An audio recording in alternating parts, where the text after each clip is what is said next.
Dios le bendiga a mis amados hermanos esta noche. Dios les bendiga.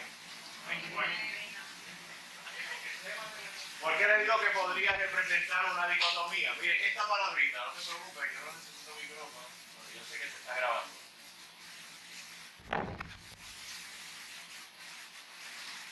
Amor, el amor, la primera parte. ¿Sabe lo que es una dicotomía?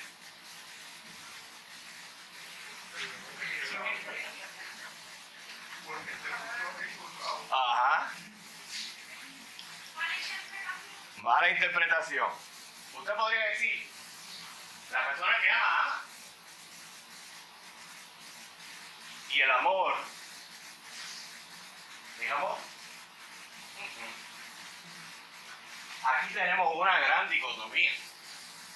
¿Por qué entonces lo tengo que acompañar con la próxima palabra? Amor verdadero. Porque los seres humanos confundimos lo que realmente es el amor verdadero. Le digo más, somos incapaces de definir y demostrar con corrección lo que es el verdadero amor. Y le voy a dar un ejemplo bien sencillo.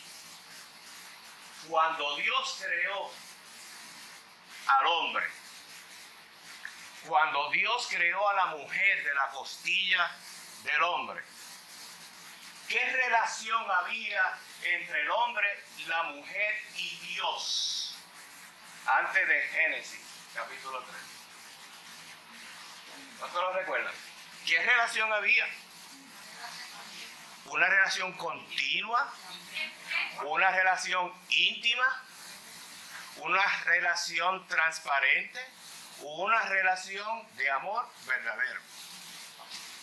Ellos eran la criatura y ellos reconocían quién era su creador. Y Carlos está desesperado ahí.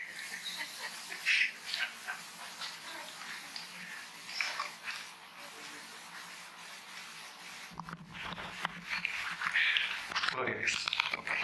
Ahora sí, vas a tener que comprarme uno para mí. ¿Por qué? Ok, está bien. Ok.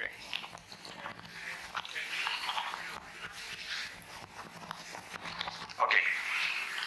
Recordemos entonces que la relación que había antes del capítulo 3 de Génesis era una relación de un amor verdadero. Ahora, dice la Biblia, antes del capítulo 3, que cuando Dios formó a la mujer, ¿cómo la recibió Adán? Con agrado, con regocijo. En otras palabras, que Dios le había hecho a Adán una mujer a la medida. Quedó anonadado porque Dios la había hecho para Adán. Cuando el pecado se introdujo en el huerto del Edén, esa relación entre Adán y Eva, ¿qué pasó? Se rompió. ¿Y cómo usted lo sabe? Porque no es cuestión. ¿Qué dice la Biblia? Ajá. Sí, pero ¿qué pasó entre Adán y Eva? Se culparon. Oiga, vamos a ver entonces que el pecado produce culpa.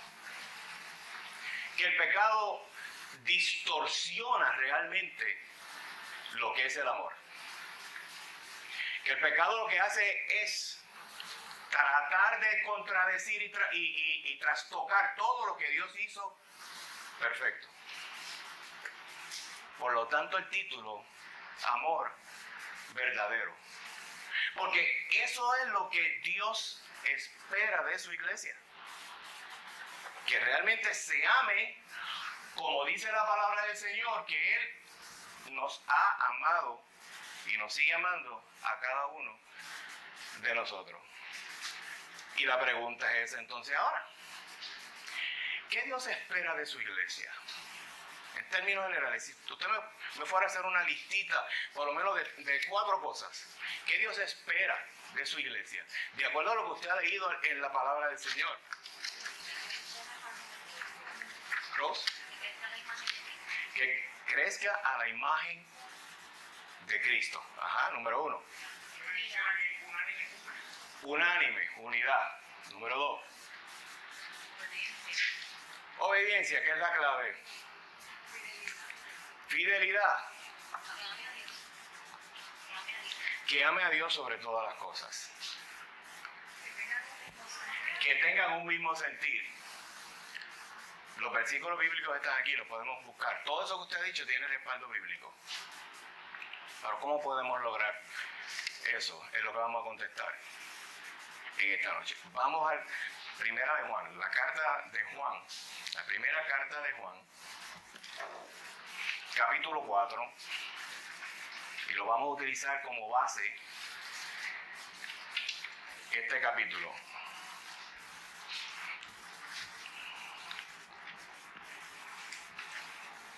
Carta de Juan, su primera carta, capítulo 4, versículos del 7, y vamos a leer algunos versículos del 7 en adelante.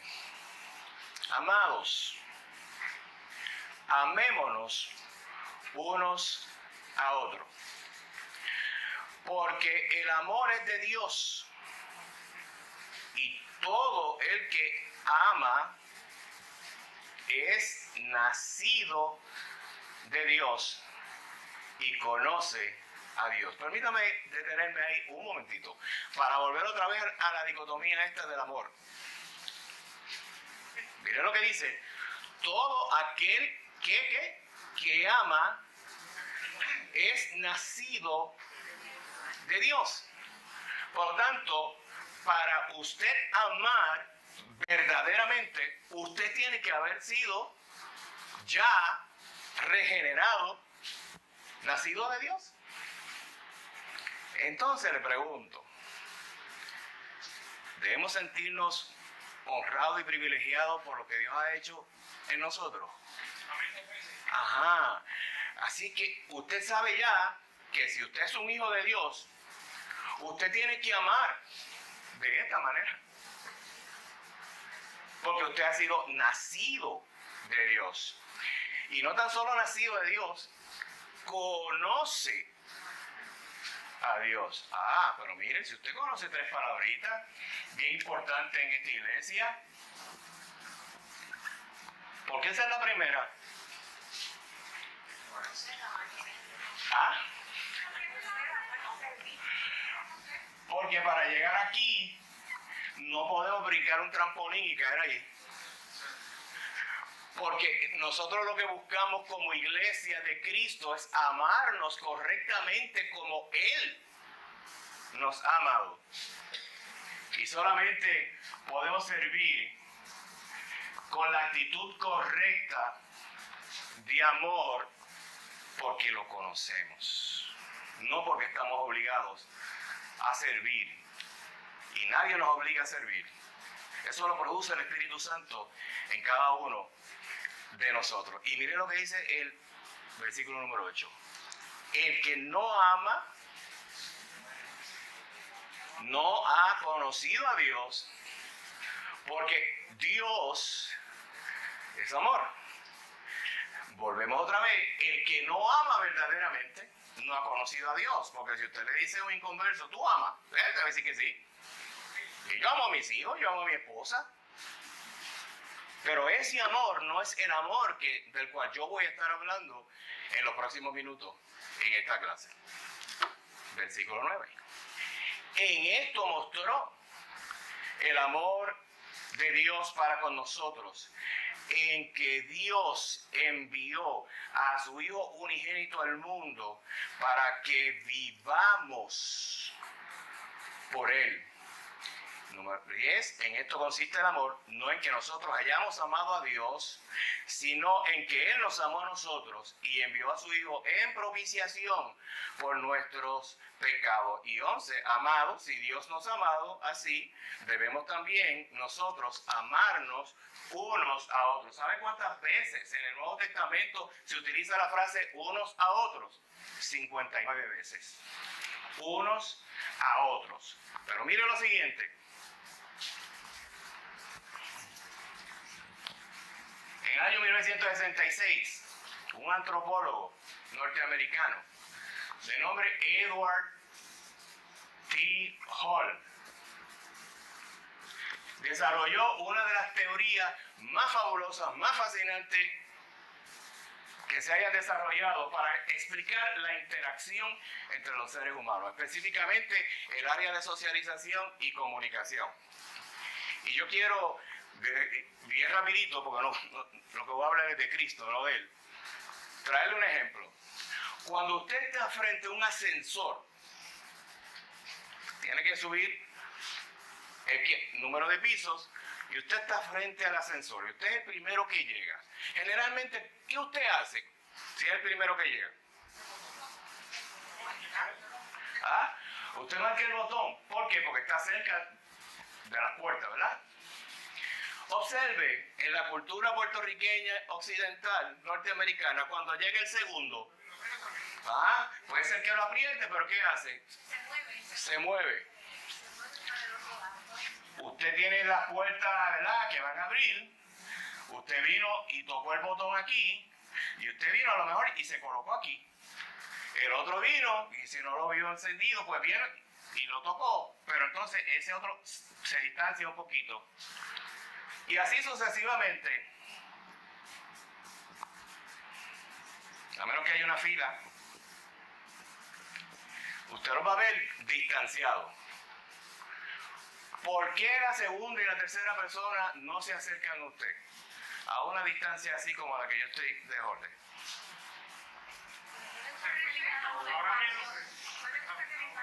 ¿Por qué? Porque no lo conoce y se siente como. Ese es el título del libro.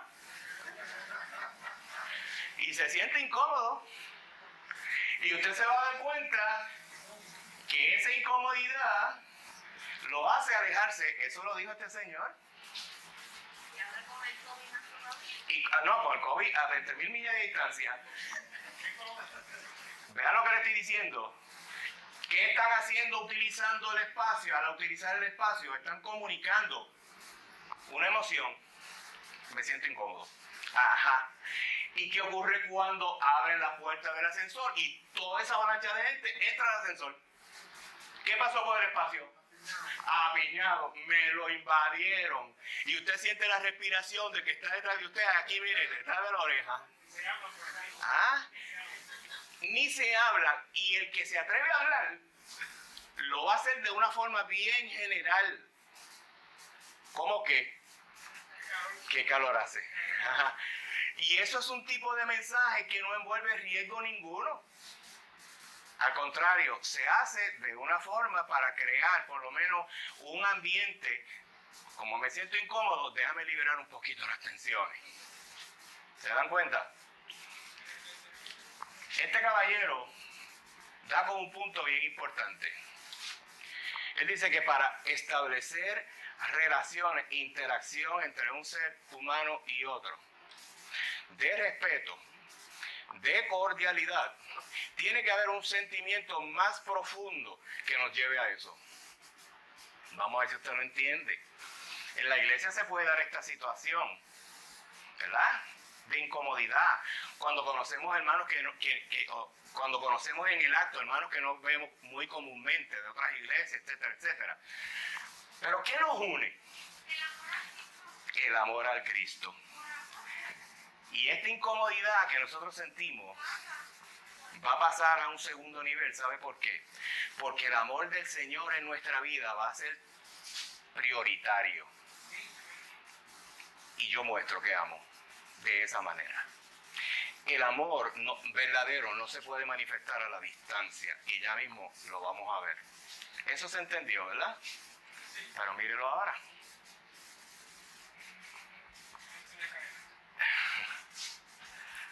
Mi hermano, ¿sabe usted que la lección más importante que nosotros debemos aprender como cristianos es amar? Y amar verdaderamente. Porque el amor es el fundamento primero de todos los mandamientos. Nosotros vemos el amor de Dios desde el primer capítulo, primer versículo de Génesis. Y lo vamos a ver durante todos los 66 capítulos de la palabra del Señor. Porque cuando usted y yo amamos verdaderamente, como dice la palabra del Señor, nos parecemos a nuestro Maestro. Y todo discípulo, todo buen discípulo, quiere parecerse a su Maestro, mi hermano. Pablo lo dice de la siguiente manera en Gálatas, capítulo 5, verso 14. Dice, porque toda la ley en esta sola palabra se cumple. Estoy parafraseando. Amarás a tu prójimo como a ti mismo. ¿Y qué Jesús le enseñó a aquel pueblo que conocía los 10 mandamientos? Pero Jesús le quería enseñar 2 mandamientos que resumían esos 10 mandamientos. ¿Cuáles fueron esos 2 mandamientos? Amarás. ¿Y el segundo? Amarás. ¿Se dan cuenta? Los 2 mandamientos tienen que ver con ese amor verdadero. ¿Podemos amar al Señor si no lo conocemos? No. ¿Lo podemos amar verdaderamente si no hemos experimentado ese amor de Dios en nuestra vida? No. ¿Podemos amar a nuestro prójimo si eso no lo produce el Espíritu Santo? No, usted podrá amar. En el otro amor usted lo podrá amar. Y usted podrá amar en el otro amor a su esposo, a su esposa, a sus hijos, etcétera, hasta que lo manden a fregar, caballero. Ya, porque muchas veces decimos que amamos a nuestras esposas, a nuestros esposos, pero no estamos dispuestos a sacrificar lo que nosotros tenemos que sacrificar en nuestro confort para honrar lo que estamos diciendo con palabras. ¿Por qué? Porque el amor que muchas veces manifestamos ajenos a ese amor de Dios nos nubla el entendimiento, mi hermano. Y cada cual ala para su lado. ¿Sabe por qué? Porque el amor sin Cristo, el amor que no produce el Espíritu Santo, tiene una cualidad bien grande. Y es esta, que es egoísta. Y cada cual va a estar alando para su lado. Y ahí bien claro, Juan está diciendo que nosotros podemos amar porque Él nos amó primero. Pero ¿qué Él hizo por nosotros? Envió a su Hijo amado a morir por cada uno de nosotros. Por lo tanto, mi hermano, amar sin egoísmo y amar desinteresadamente no es una tarea sencilla, porque no es algo que produce la carne. Eso es algo que va en contra de la naturaleza egocéntrica, individualista, personalista de cada uno de nosotros. Por eso fue que cuando Adán tuvo que culpar a alguien, no le dijo al Señor, mira Señor, fui yo que no fui un buen mayordomo, que no cuidé bien a mi esposa. No, la mujer que me diste. Esas son palabras mayores. ¿Por qué? ¿En quién pensó Adán en ese momento? ¿En él?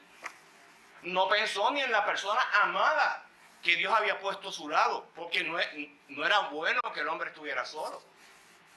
Pero lo que pensó fue en él, mi hermano. Dentro de la iglesia, si usted va a pensar en usted, el amor de Cristo no habita en usted. O Pablo nos lo dijo.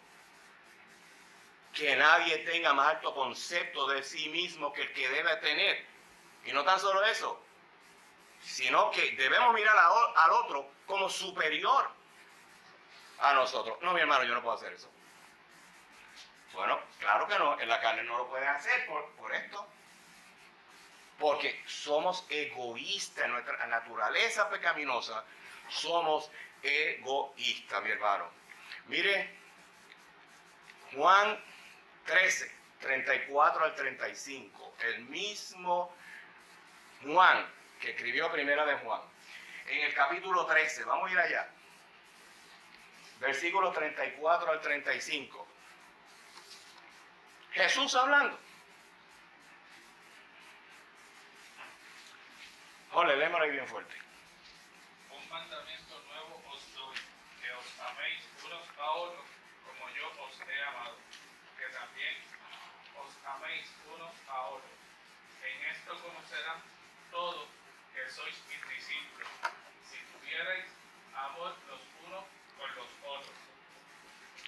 Un mandamiento nuevo doy, le dijo Jesús, y que os améis los unos a los otros. Pero mire por qué Él puede pedir eso. Porque Él lo hizo. No está diciendo, yo les pido a la iglesia que haga eso, porque ya yo lo hice. Yo le pido a la iglesia que actúe de una manera santa, en unidad, amándose los unos a los otros, porque eso fue lo que yo hice. Y sigo haciendo por cada uno de nosotros, mi hermano.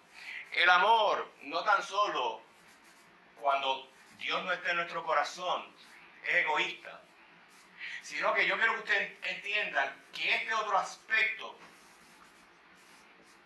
es sumamente peligroso. El verdadero amor no se aprende en aislamiento. El verdadero amor se aprende en comunión con otros, limándonos las asperezas los unos a los otros. Que hay temperamentos difíciles, que hay caracteres difíciles, que hay personas difíciles. Bueno, es que yo soy difícil. Es que cada uno de nosotros es difícil. Pero aún así el Señor nos ha amado y sigue formando en nosotros el carácter de su Hijo amado Jesucristo. Que con algunos tiene que actuar de una forma más enérgica, seguro que sí. Dios es un Dios individual y sabe cómo tratar con cada uno de nosotros. Pero el amor no se puede aprender en aislamiento. Por eso que usted podrá ver un culto por internet. Pero la Biblia nos enseña, y es un mandato, que tenemos que congregarnos. ¿Por qué? Porque a través de esa comunidad de hermanos, nosotros vamos aprendiendo del Señor a través de los unos y los otros. Nos vamos amando, nos vamos entendiendo cómo somos, mi hermano. Vamos orando juntos para que el Señor vaya transformando nuestro carácter, mi hermano. Y yo quiero en los próximos minutos enseñarle aquí rapidito, bíblicamente, qué es la comunión y qué aprendemos en la comunión de hermanos. Y hay tres verdades que nosotros aprendemos a través de la comunión, de la coinonía en la iglesia. La primera verdad, escuche bien, es que la vida sin amor no tiene sentido. Ahora, antes que yo entre a explicar este aspecto, yo quiero saber cómo usted lo interpreta. ¿Eso podrá ser algo filosófico? ¿Eso podrá ser una idea platónica? Posiblemente los enamorados se lo dicen el uno al otro: la vida sin ti no tiene sentido. ¿A qué suena? ¿Pero qué implica eso realmente?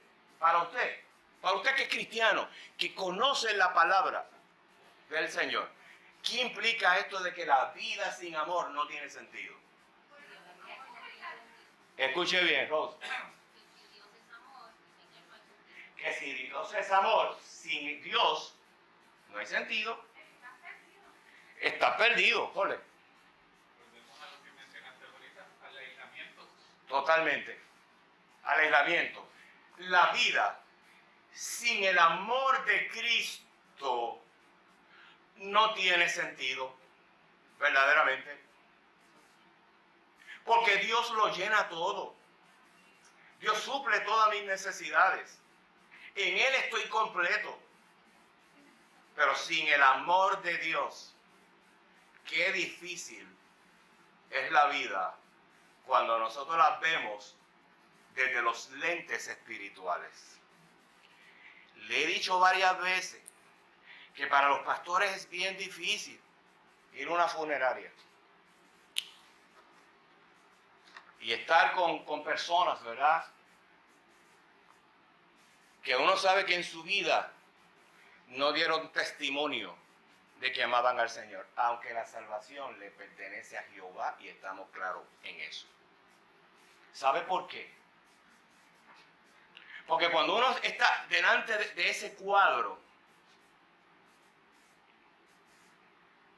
el Espíritu Santo nos redarguye y nos dice, estás delante de una persona que posiblemente no aceptó al Señor. Eso es lo que piensa uno. Pero uno está allí para ministrarle la fe de Cristo a los vivos. Y esto hay que decirlo. Lo único que da vida es el amor de Cristo en nuestro corazón. La vida sin Cristo, mi hermano, no tiene sentido. Pero todos lo buscamos, aunque no tengamos a Cristo. Porque el esposo busca ser amado por su esposa. La esposa busca ser amado por su esposo. Los hijos buscan ser amados por sus padres y que los protejan y que les den seguridad. Y eso lo podemos ver en una persona por ahí, aunque no conozca al Señor. Pero mi hermano, siempre va a haber una insatisfacción y un vacío en la persona que no conoce al Señor.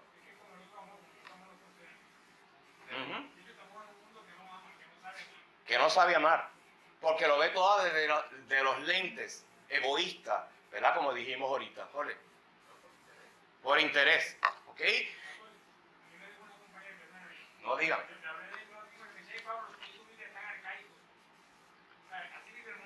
Estamos pasados de moda de tiempo que estamos atrás, que otros tipos que y de hecho ella, después ella pues, se separó de la persona que estaba con él. Cualquiera toca el tema de nuevo. Difícil. Mi hermano, por lo tanto, el amor debe ser, como cristiano, debe ser nuestra prioridad, debe ser nuestro objetivo y debe ser nuestra mayor ambición. O sea, yo quiero amar como Cristo, aunque me hagan daño. Yo quiero amar como Cristo, aunque me traicionen. Yo quiero amar como Cristo, aunque tenga que sufrir. Mi hermano, qué fácil.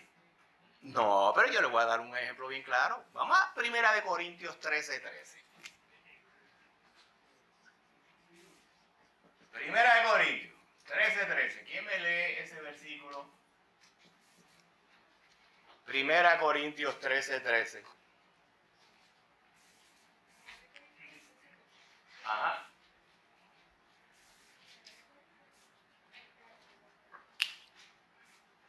No hay prisa.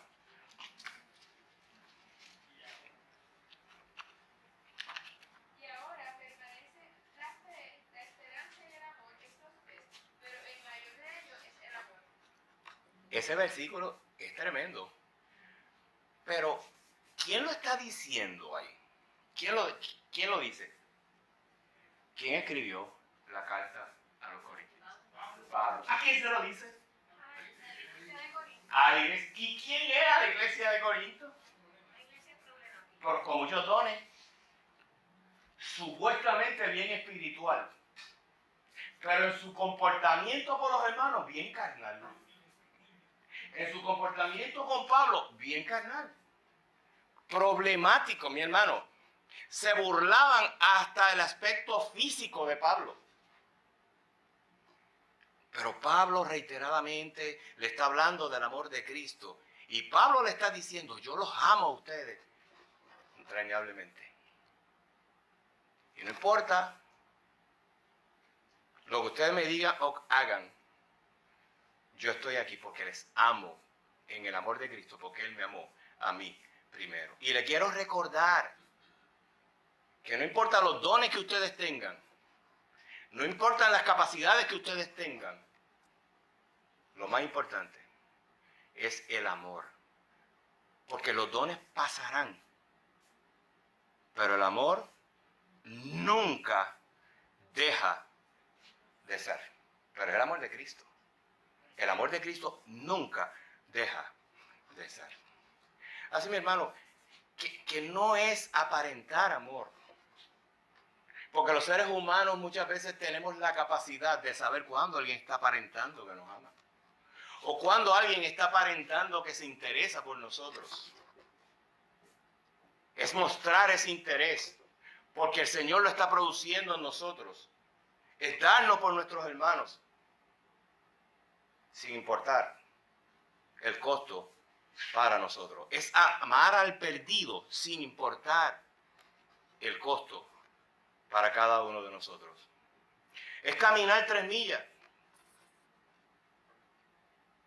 Aunque tenga que pasar ríos, dificultades para llegar al culto, a reunirme con mi hermano. Yo todavía no sé, y le pregunto al pastor Gil, cómo esa pareja en Cuba podían coger una bicicleta con sus Biblias, con sus recién nacidos,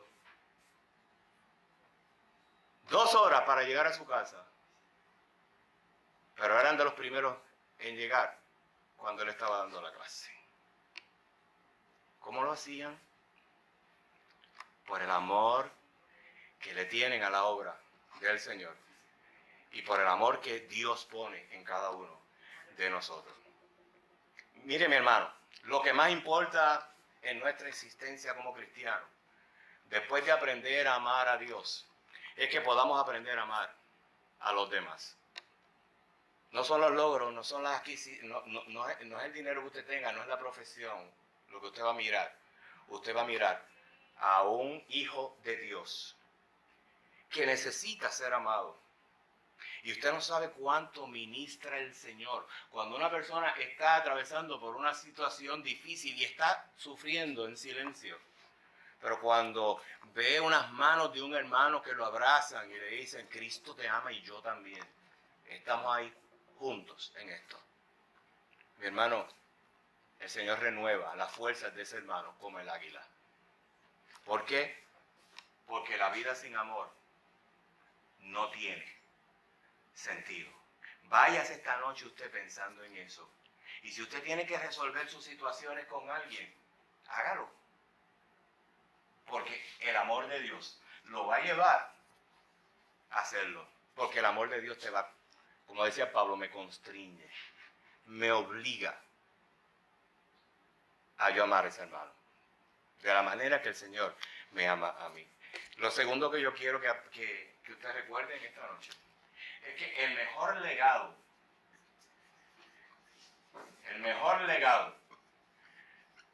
que podemos dejar es amar verdaderamente. Porque ese legado de amor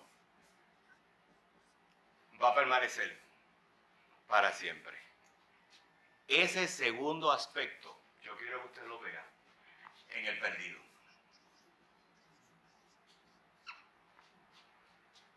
Que podamos decir, Señor, que yo pueda amar al perdido con una pasión que no me deje dormir. Que yo ore por esa persona. Que yo le ministre a esa persona. Porque lo que va a permanecer por toda la eternidad es lo que usted sembró para la eternidad. Si usted ama, si usted ministra, si usted evangeliza, si usted discipula, si usted sirve, hágalo con amor. Y cuando usted esté rodeado de gente que no conoce al Señor, Dios va a abrir puertas para que usted le hable a esa persona. Porque ese es el mayor legado que usted y yo podemos dejar. El día que el Señor nos llame a su presencia. Como me han escuchado decir, hay personas que se llevan para la tumba sus mejores sentimientos. Porque fueron duros para amar. Y estos días he experimentado eso. A través de hermanos que me han dado sus testimonios. La Biblia dice, bien claro, Y es un mandamiento. Que debemos honrar a nuestros padres. ¿Cómo? ¿En qué momento? En todo momento, en todo tiempo. Ahora, ¿nos dice qué tipo de padre?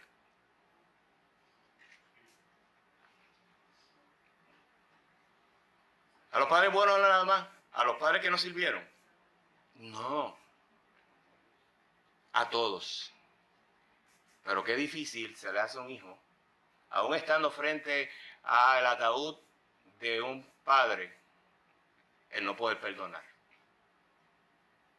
Lo que le estoy diciendo, que eso podrá pasar en un inconverso, pero en un cristiano, eso no puede pasar. Lo tercero que yo quiero que usted se lleve esta noche.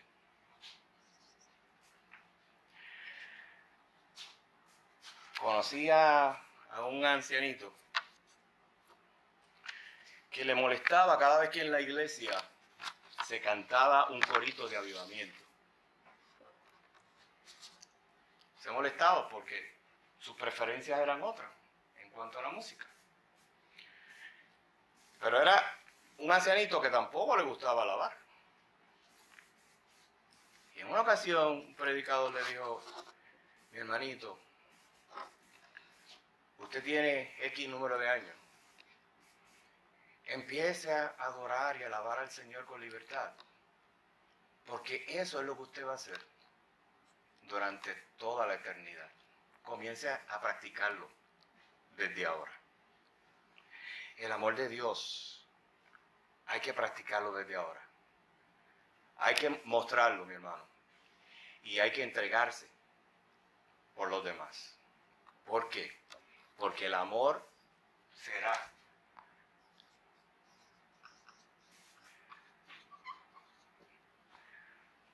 la norma que Dios va a utilizar para evaluarnos a cada uno de nosotros. Porque sin Cristo usted no se puede presentar delante de la presencia del Señor, porque usted sabe cuál va a ser su final. Sin Cristo estamos perdidos. ¿Y qué es Cristo? Cristo es amor. Por lo tanto, yo tengo que practicar ese amor. ¿Y cómo lo practico? Sí, a través de las disciplinas espirituales, mi hermano. A través de la relación de intimidad que tengo con el Señor. Pero yo puedo tener una relación de intimidad sin tener una buena relación con mi hermano. No. ¿O es que acaso antes de tú traer la ofrenda al alfolí no debes ir primero y arreglar el asunto que tienes con tu hermano? ¿Dan cuenta, mi hermano? Me encanta el pasaje de Primera de Juan, versículo 20, lo que estábamos leyendo. Mire lo que dice el versículo 20. Si alguno dice, yo amo a Dios, y aborrece a su hermano, es mentiroso. Pues el que no ama a su hermano, a quien ha visto, ¿cómo puede amar a Dios a quien no ha visto? Y mire cómo termina ese capítulo, versículo 21. Y nosotros tenemos este mandamiento de él: el que ama a Dios, ame también a su hermano. No es una dicotomía decir que amamos al Señor, pero no amamos al hermano. Totalmente. O sea, ¿cómo podemos decir que amamos al Señor y no amamos a nuestro hermano? Lucas capítulo 7, versículo 47 nada más. Voy a poner ese versículo nada más. Lucas capítulo 7, versículo 47. Vamos a ver un ejemplo de lo que es amar y lo que el Señor dice en ese último versículo.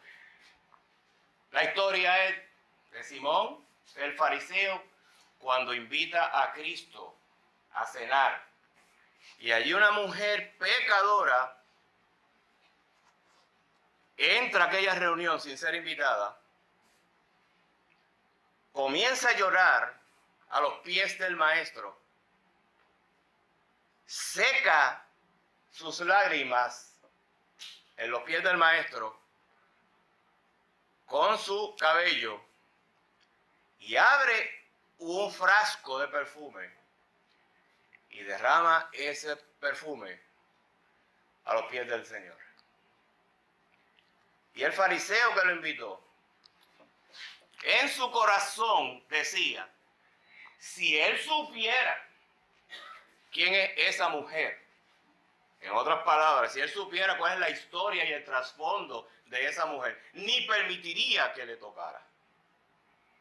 Pero Jesús conocía el corazón de aquel fariseo.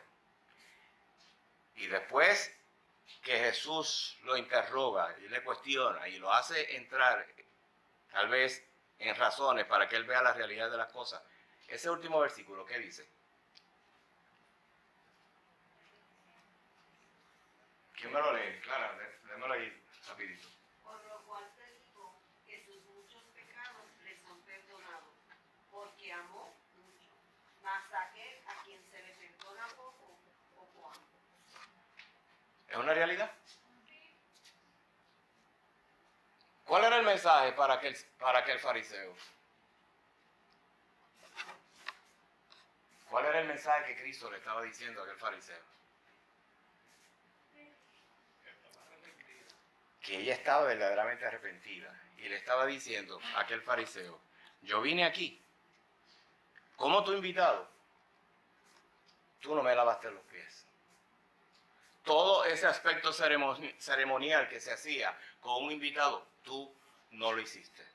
Pero esta mujer hizo todo lo que tú tenías que hacer conmigo.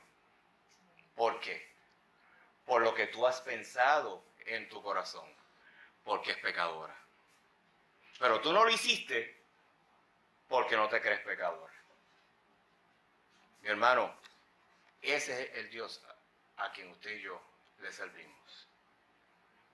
Cada vez que alguien le diga, pero es que el Señor no me puede perdonar, porque si tú supieras mi historia, si tú supieras quién te está hablando, tantas veces que yo he escuchado eso, pero al Señor no le interesa lo que tú hayas hecho. Al Señor le interesa qué tú vas a hacer desde el momento en que tú escuchas quién es Jesús. ¿Por qué? Porque el amor será la norma que se va a utilizar para evaluarnos a nosotros en la eternidad. ¿Amaste mucho al Señor? ¿Lo amaste por qué? ¿Porque Él te perdonó muchos pecados, pocos pecados? No, lo amaste porque por fe pudiste ver a Cristo. Y al aceptarlo como tu Salvador y Señor, tu vida transformó. Esos tres aspectos, no quiero que lo olviden, mi hermano. Y la próxima pregunta para los 13 minutos que me faltan. Vivir la vida en comunidad, ¿es fácil?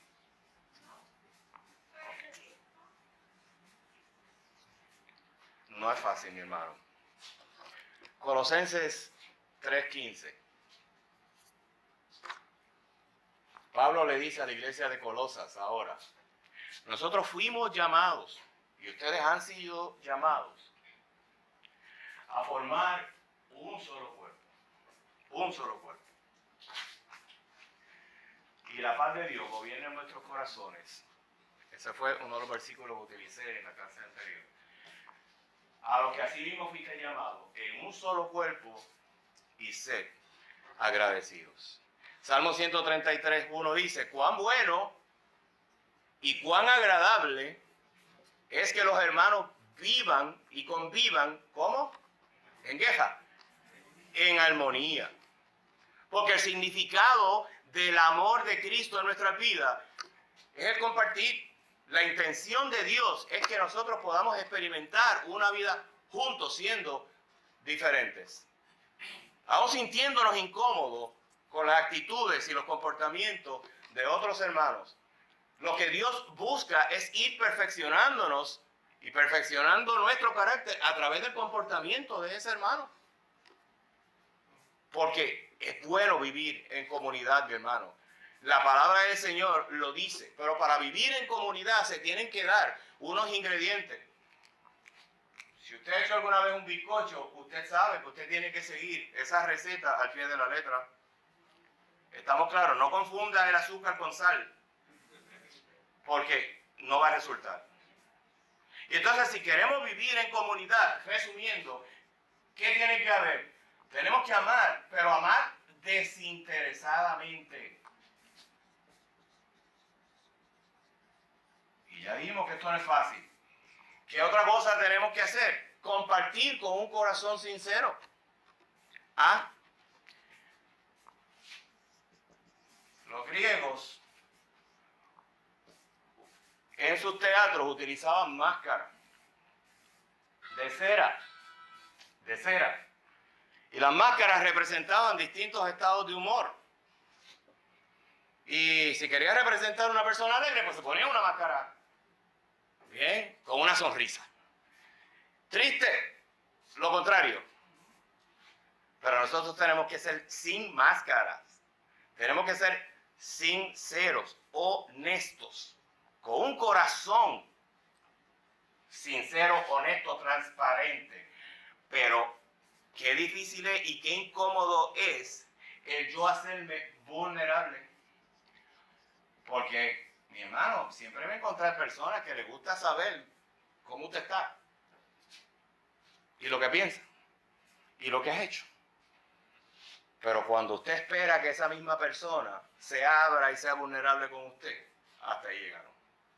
Y a los que disipulan aquí, no podemos disipular. Los disipuladores que están disipulando, no podemos disipular bíblicamente y correctamente si no nos hacemos vulnerables. ¿Estamos claros? Porque esto no es asunto de que el que está parado aquí al frente, está parado frente a un grupo, lo vean ya como un santo a la perfección. No todos estamos en formación. Y para usted poder llegar al corazón de esa persona, primero el Espíritu Santo, pero segundo, usted se tiene que hacer vulnerable con esa persona. Eso lo compartí el pastor Gil y este servidor con el grupo de caballeros el viernes pasado. Y usted tiene no tan solo que amar desinteresadamente y no tan solo compartir con un corazón sincero, sino que usted tiene que consolar cuando hay que consolar. Y solidarizarse con esa persona cuando tengamos que solidarizarnos con esa persona. ¿O es que acaso no lloramos con el que llora y reímos con el que ríe? Es una enseñanza fundamental. Jesús lloró frente a la tumba de Lázaro. Jesús lloró por la incredulidad del pueblo de Israel. Y cada uno de nosotros tenemos que hacer lo mismo. Tenemos que hacernos vulnerables ante la necesidad de ese hermano. No podemos vivir una vida juntos, ¿verdad? Si no mostramos, hermano, esa vulnerabilidad. ¿Y cómo mostramos vulnerabilidad? Bueno, ¿cómo nos hacemos vulnerables? Abriendo nuestro corazón a esa persona. ¿De qué otra manera? Mucha comprensión. Tengo una lista aquí como de 80 prácticas que debemos ver en un cristiano. Debemos compartir nuestras penas. Debemos revelar nuestros sentimientos. Debemos confesar nuestros fracasos. Por mucho tiempo, por la gracia de Dios, mi esposa y yo dirigimos un grupo en otra iglesia. Por 13 largos años. Teníamos que llorar con las madres solteras que iban allí. Con los padres solteros que iban allí, divorciados, viudos, etc. Tuvimos que ministrarle. Teníamos una iglesia de niños, de más de 27 niños.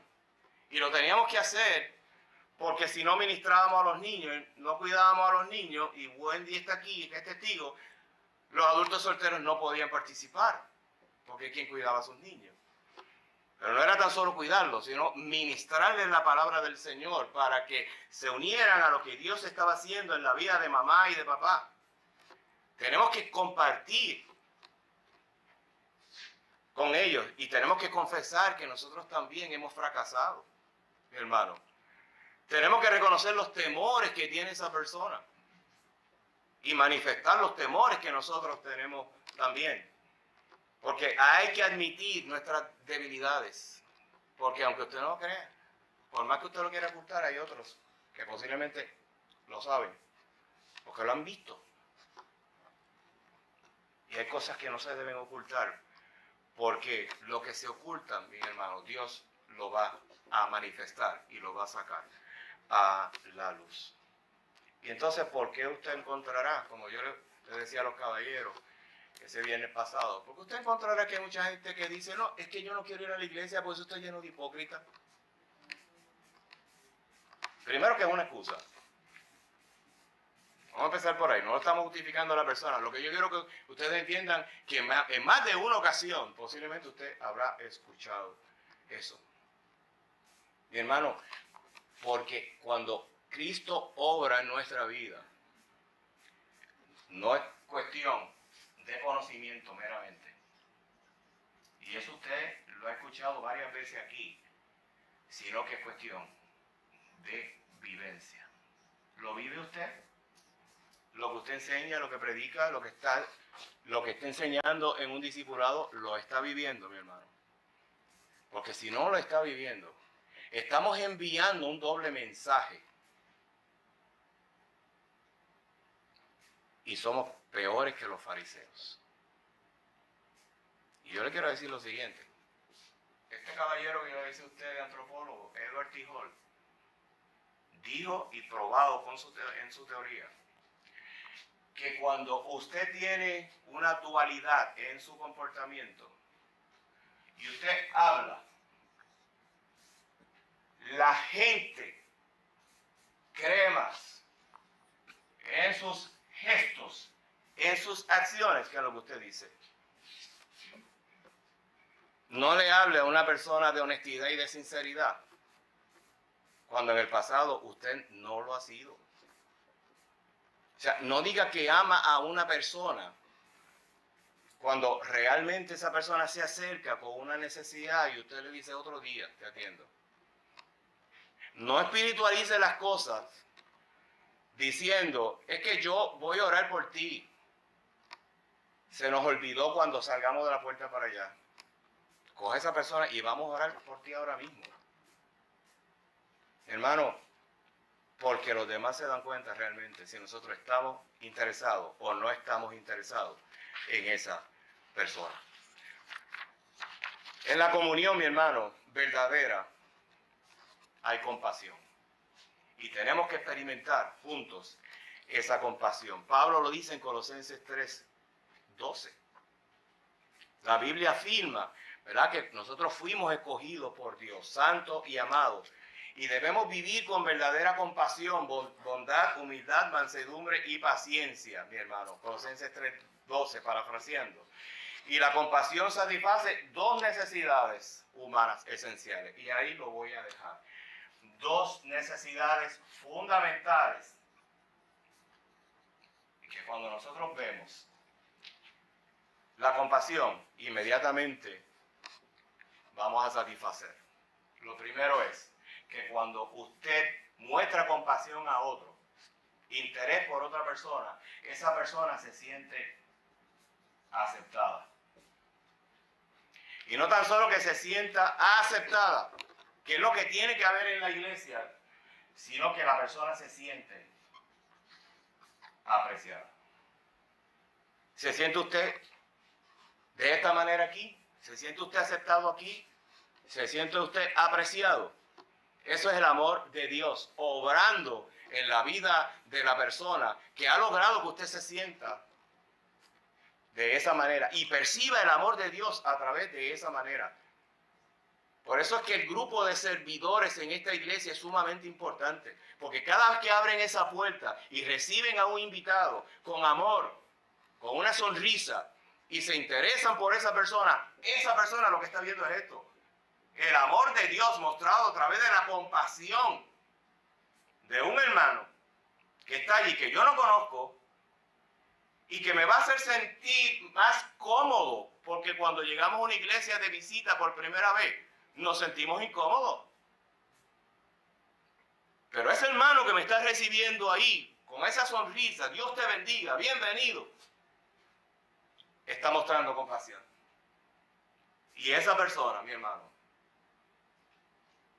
Dios pondrá en el corazón, en la soberanía de nuestro Dios, que salga de aquí sabiendo que fue aceptado y que esa persona fue apreciada. Y posiblemente la palabra del Señor, que es la que transforma, que fue predicada, esa palabra de Dios va a ir tocando el corazón de esa persona. Y esa palabra es la que basta. Pero esa persona a la misma vez, al ser recibido con amor por esos hermanos, va a ver la palabra de Dios encarnada, hecha realidad en la vida de aquel ujier, de aquel servidor que me extendió su mano. Que podamos ser una iglesia así. Que no importa, no sabemos lo que el Señor tiene para esta iglesia. Que no importa todo lo que siga creciendo esta iglesia. Lo más importante para los pastores de esta iglesia es que crezca en amor, en conocimiento de la palabra. Porque el número, eso lo añade el Señor, en su soberanía, si al Señor le place. Pero antes que se siga haciendo una iglesia más grande, aprendamos estos principios. O recordemos estos principios, porque usted puede decir, pastor, ya yo lo sé. Pero es que nosotros nos tenemos que predicar todos los días el Evangelio. Porque lo más sencillo, muchas veces lo olvidamos más rápido. Que sea el amor de Dios ministrándonos a nuestra vida cada día. Y que por la noche cuando nos acostemos, le digamos, Señor, gracias por permitirme participar de lo que tú estás haciendo en medio nuestro. Vamos a orar. Señor, gracias. Gracias una vez más por el hermoso privilegio que tú nos concedes de poder enseñar tu palabra, Dios. Que a pesar mío, Señor, de mis defectos, Señor, que tu Espíritu Santo haya ministrado el corazón de mis hermanos. Porque es tu palabra la que no retorna atrás vacía. Y te damos gracias, Señor, porque juntos, Señor, queremos crecer en el conocimiento de ella, Padre Santo, y que la podamos vivir, Dios eterno, y que el aislamiento que el enemigo ha levantado como arma para controlar a los seres humanos, por el amor tuyo en nuestras vidas, desaparezca, que tú los destruyas, Señor, porque tu amor en aislamiento no se puede predicar. Gracias, Señor, una vez más. En el bendito nombre de tu Hijo amado Jesucristo oramos. Amén. Amén. Nuestro hermano Hugo.